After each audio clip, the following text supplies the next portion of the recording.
तर एक मोठी बातमी समोर येते। अशोक खरातची नवीन मोडस ऑपरेंडी समोर आली आहे। ग्राहकाची माहिती गोळा करण्यासाठी तो स्वतंत्र 2 टीमचा वापर करत होता।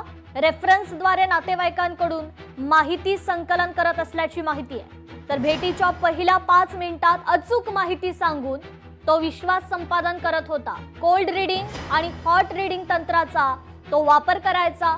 हॉट रीडिंग मध्ये आधीच माहिती गोळा करून ठेवली जाते, तर कोल्ड रीडिंग मध्ये पहिले काही प्रश्न विचारून त्यावरून अंदाज लावत समोरच्याला भ्रमित केलं जातं। मानसशास्त्र आणि फेस रीडिंगचा प्रभावी उपयोग खरातनं केला होता।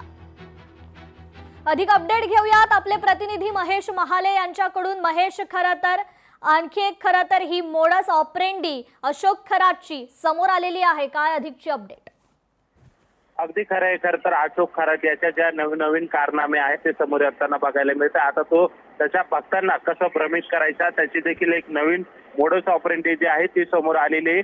सुरुवातीला एखाद्या भक्ताला किंवा त्याचा जो चाहता असेल तो त्याला बोलवायचा आणि त्याला 8 दिवसानंतरची वेळ द्यायचा आणि 8 दिवसामध्ये त्याची सर्व माहिती जो आहे तो संकलित करून ठेवायचा आणि त्यानंतर 8 दिवसानंतर ज्यावेळेस त्याचा तो चाहता आला त्याच्याकडे येणारा आला तर त्याला 8 दिवसात गोळा केलेली जी माहिती तो त्याच्या समोर सांगायचा। याच्याने जे त्याचे भक्त होते ते प्रभावित होऊन जायचे का बाबांना हे सगळं असं कसं काय कळालं, अशा देखील ज्या गोष्टी आहेत त्या समोर येऊ लागलेल्या आहे। एकूणच ग्राहकांची माहिती गोळा करण्यासाठी त्याच्याकडे स्वतंत्र 2 टीम होत्या आणि हाय टेक्नॉलॉजी अशा त्या टीम होत्या ज्या भेटीच्या पहिल्या 5 मिनिटांमध्ये जो आहे तो त्याची अचूक माहिती जी होता तो देत होता। त्यानंतर कोल्ड रीडिंग आणि हॉट रीडिंग या तंत्राचा वापर जो होता तो करायचा। तर नंतरच्या भेटीमध्ये कोल्ड रीडिंग मध्ये पहिली काही प्रश्न विचारून त्यावर अंदाज लावत समोरच्याला भ्रमित करायचा। एकूणच अशा पद्धतीची ही जी मोडस ऑपरेंडी जी आहे ती अशोक खरात वापरताना दिसून यायचा। त्यामुळे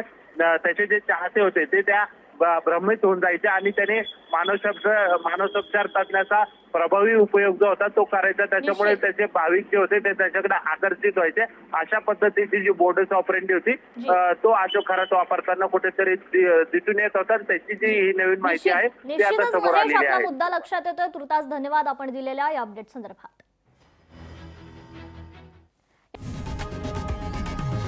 लोकशाही मराठी ऐका, पहा, जागरूक रहा।